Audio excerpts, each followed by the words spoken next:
안녕하세요. 캐나다 메트로 밴쿠버에 살고 있는 자넷입니다. 제가 캐나다에 살게 될 거라고는 꿈에도 생각을 못 했는데 벌써 6년 차 들어가네요. 사람 인생이라는 것이 참 알 수 없어요. 돌이켜 생각해보면 절대 하지 않으리라 생각했던 일들을 평생 동안 참 많이 하였더라고요. 저는 결혼도 안 하겠다고 생각했었는데 이렇게 2번이나 했고요. 아이를 낳지 않겠다고 생각했었지만 딸아이를 낳아서 애지중지 엄청 사랑하면서 키웠어요. 학교는 당연히 보내야 하는 곳이라 생각했지만 아이 초등학교 3학년 때 학교를 그만두고 홈스쿨링을 하였으니 그것도 제 인생 계획에 전혀 없었던 것이었고요. 그토록 사랑하던 딸을 평생 끼고 살 것처럼 굴더니 미국 대학을 보내고 떨어져 살게 되었어요. 저는 또 엉뚱하게 캐나다를 왔어요. 이혼은 어떤 사람들이 하나 궁금했는데 바로 제가 하게 되었죠. 더구나 결혼 한 번 해보면 됐지 그걸 2번이나 한다는 것은 말도 안 된다고 생각했거든요. 근데 그냥 재혼을 한 것도 아니고 캐나다인과 국제 결혼을 했어요. 그것도 친구들은 손주를 볼 나이에 말이죠. 애정세포가 완전히 사라진 줄 알았던 어느 날 갑자기 잠에서 깨어나듯 온 세상이 컬러로 변하고 사랑에 빠졌어요.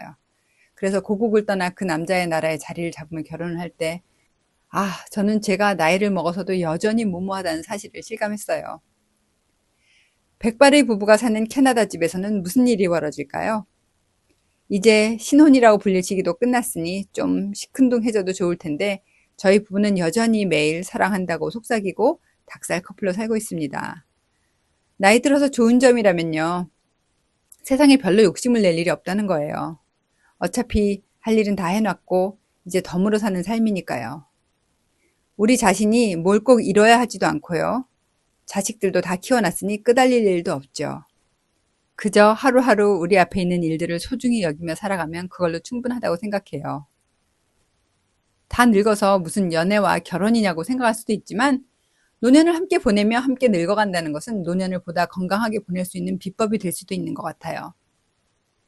물론 일방적인 관계가 아니라는 전제하에 말이죠. 혼자 사는 것보다 둘이 살면서 더 잘 먹고 더 움직이고 그리고 웃을 일도 많아지거든요. 저희 남편은 아주 다정한 사람이에요. 그리고 저를 있는 그대로 사랑해 준답니다. 제가 행복해도 화가 나도 슬퍼도 언제나 한결같이 저를 좋아해 주니 얼마나 고마운지 모릅니다. 뭔가를 해주면서도 생색 한 번을 내는 법이 없고 내가 이만큼 해줬으니 당신도 이만큼 갚아줬으면 좋겠다는 생각도 하지 않아요. 그저 제가 즐거워하면 그걸로 만족하죠. 물론 저도 같은 마음이에요. 그렇게 제 곁에 있어주니 고맙고 저를 그렇게 존중해주니 더 고맙고요.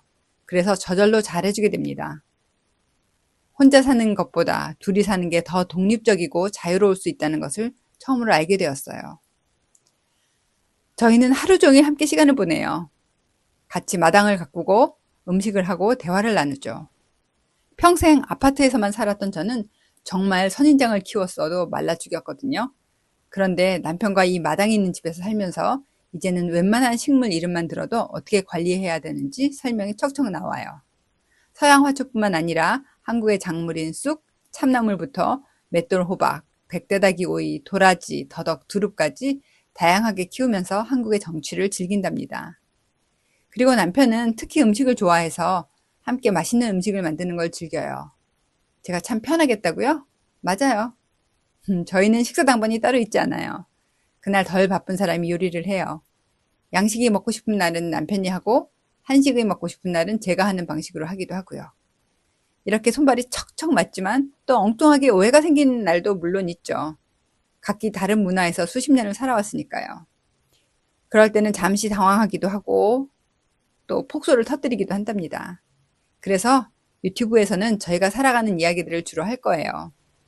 때로는 정보를 제공할 수도 있고 때로는 삶의 지혜를 나눌 수도 있겠지만 꼼꼼하고 기술적인 정보를 드린다기보다는 보면서 미소 짓고 웃을 수 있는 그런 채널을 만들고 싶어요.